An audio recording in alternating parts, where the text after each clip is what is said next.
जय हिंद। आप सभी का स्वागत है सक्षम एकेडमी लोहागढ़ यूट्यूब चैनल पर। आज अपन पढ़ेंगे भारतीय संविधान।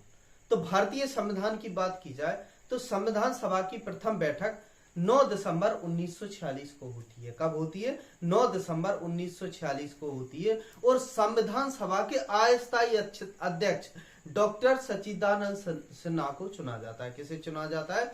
डॉक्टर सच्चिदानंद सिन्हा को चुना जाता है। इसके बाद बात की जाए कि 11 दिसंबर मतलब 2 दिन बाद 11 दिसंबर 1946 को संविधान सभा की दूसरी बैठक होती है। इसके बाद क्या होता है कि डॉक्टर सच्चिदानंद सिन्हा को हटाकर डॉक्टर राजेंद्र प्रसाद को स्थायी अध्यक्ष चुना जाता है। किसका? संविधान सभा का स्थायी अध्यक्ष चुना जाता है। इसके बाद 13 दिसंबर 1946 को संविधान सभा की तृतीय बैठक होती है या तीसरी बैठक होती है, जिसमें पंडित जवाहरलाल नेहरू उद्देश्य प्रस्ताव प्रस्तुत करते हैं। वही बाद में उद्देश्य का स्वरूप बनते हैं। तो आइए देखते हैं और समझते हैं संविधान की उद्देश्य का, जहां से क्वेश्चन हमेशा बनते रहे हैं और बनते रहेंगे। आइए देखते हैं। तो बात की जाए उद्देश्य का की, तो पंडित जवाहरलाल नेहरू द्वारा संविधान सभा में 13 दिसंबर 1946 को उद्देश्य प्रस्ताव प्रस्तुत किया गया। तो क्वेश्चन बनेगा ऐसा कि पंडित जवाहरलाल नेहरू ने कब उद्देश्य प्रस्ताव प्रस्तावित किया? तो 13 दिसंबर 1946 ईस्वी में। आगे अगर बात की जाए कि 22 जनवरी 1947, कब? 22 जनवरी 1947 उद्देश्य को ही उद्देश्य का के रूप में संविधान सभा द्वारा स्वीकार किया गया। तो जो उद्देश्य प्रस्ताव पारित किए थे तो वही क्या आगे जाके उद्देश्य का प्रारूप बने और संविधान सभा द्वारा उसको स्वीकार किया गया। किसके द्वारा स्वीकार किया गया? संविधान सभा के द्वारा उनको स्वीकार किया गया। आगे बात की जाए कि 42वें संविधान संशोधन अधिनियम 1976 द्वारा, तो बात यहां से क्वेश्चन बहुत बनता है। 42वें संविधान संशोधन अधिनियम 1976 के द्वारा उद्देश्य का में समाजवादी, पंथ निरपेक्ष और अखंडता शब्द जोड़ा गया। तो ये क्वेश्चन काफी बनता है और बहुत बार पूछा जा चुका है कि संविधान सभा में अगर बात की जाए कि समाजवादी, पंथ निरपेक्ष और अखंडता शब्द कब जोड़ा गया? 42वें संविधान संशोधन द्वारा 1976 में ये शब्द जोड़े गए। आगे बात की जाए भारतीय संविधान की उद्देश्य में भारत को संपूर्ण प्रभुत्व संपन्न, समाजवादी, पंथ निरपेक्ष, लोकतांत्रिक गणराज्य के रूप में घोषित किया है। तो ये याद रखना भारतीय संविधान में किसके उद्देश्य का है?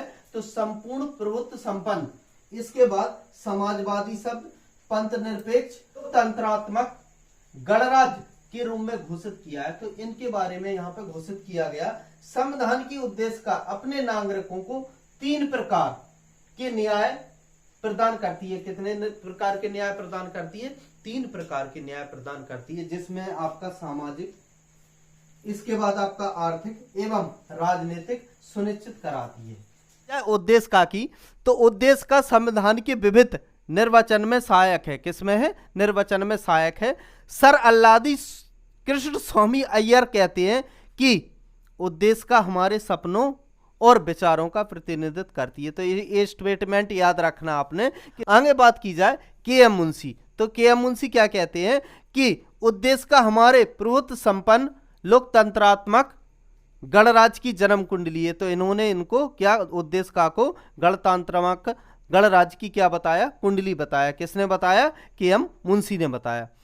बॉम्बे बनाम यूनियन ऑफ इंडिया, तो ये बाद है। बॉम्बे बनाम यूनियन ऑफ इंडिया, बाद में उच्च न्यायालय ने धारणा प्रस्तुत की कि उद्देश्य का संविधान का भाग है। तो क्या है? उद्देश्य का संविधान का भाग है। किसने कौन सा बात था? बॉम्बे बनाम यूनियन ऑफ इंडिया, बाद में उच्चतम न्यायालय ने धारणा प्रस्तुत की कि उद्देश्य का संविधान का क्या है? भाग है। क्या बताया? उद्देश्य का को संविधान का भाग बताया। आगे बात की जाए प्रस्तावना उद्देश्य का को संविधान का भाग केशवानंद भारती बनाम केरल राज्य 1973 बाद में स्वीकार किया गया है। किसमें किया गया? 1973 में स्वीकार किया गया संविधान का भाग। क्या स्वीकार किया गया? संविधान का भाग स्वीकार किया गया है। आगे बात की जाए कि बेरुबारी बाद 1960 में उद्देश्य का को संविधान का अंग नहीं माना गया था। तो ये क्वेश्चन पूछा जाता है कि उद्देश्य का को संविधान का अंग कब नहीं माना गया था। तो बेरुबारी बाद 1960 ईस्वी में संविधान में उद्देश्य का को अंग नहीं माना गया था। संविधान में क्या नहीं माना गया था? उद्देश्य का को अंग नहीं माना गया था। आगे बात की जाए, गोलकनाथ बनाम पंजाब राज्य के प्रकरण में उद्देश्य का को संविधान की मूल आत्मा कहा गया। तो ये क्वेश्चन देखो तीनों बन रहा है आपके कि भाग कब माना गया और कब इसको स्वीकार किया गया और अंग कब नहीं माना गया, इसके बाद मूल आत्मा कब माना गया। गोलकनाथ बनाम पंजाब राज्य के प्रकरण में उद्देश्य का को संविधान की मूल आत्मा कहा गया। तो वैसे ही उद्देश्य का को संविधान की आत्मा कहा जाता है, लेकिन कब कहा गया? तो ये आपका गोलकनाथ बनाम पंजाब राज्य के प्रकरण में उद्देश्य का को संविधान की मूल आत्मा कहा गया। आगे बात की जाए उद्देश्य का के बारे में, तो उद्देश्य का की प्रकृति न्याय योग्य नहीं है। कैसी है? न्याय योग्य नहीं है। प्रस्तावना में विचार, अभिव्यक्ति, विश्वास, धर्म और उपासना की स्वतंत्रता की बात की गई।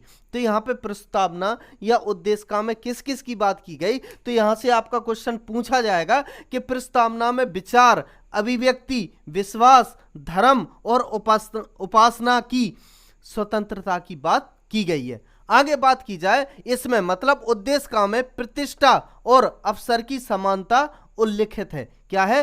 प्रतिष्ठा और अवसर की समानता उल्लिखित है। आगे बात की जाए, प्रस्तावना को संविधान की आत्मा कहा गया। प्रस्तावना को क्या कहा? संविधान की आत्मा। क्वेश्चन पूछा जाता है संविधान की आत्मा किसे कहा जाता है? तो संविधान की आत्मा प्रस्तावना को कहा जाता है।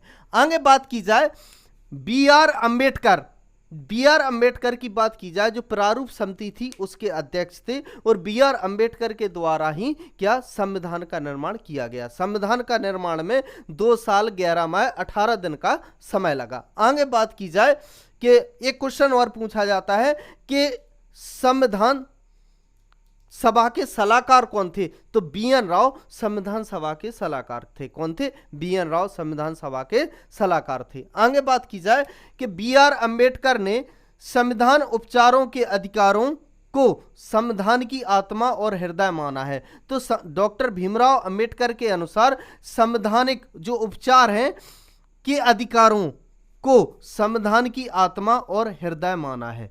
आगे बात की जाए, के एम मुंशी ने इसे राजनीतिक जन्मपत्री कहा है। के एम मुंशी ने क्या कहा है? राजनीतिक जन्मपत्री कहा है।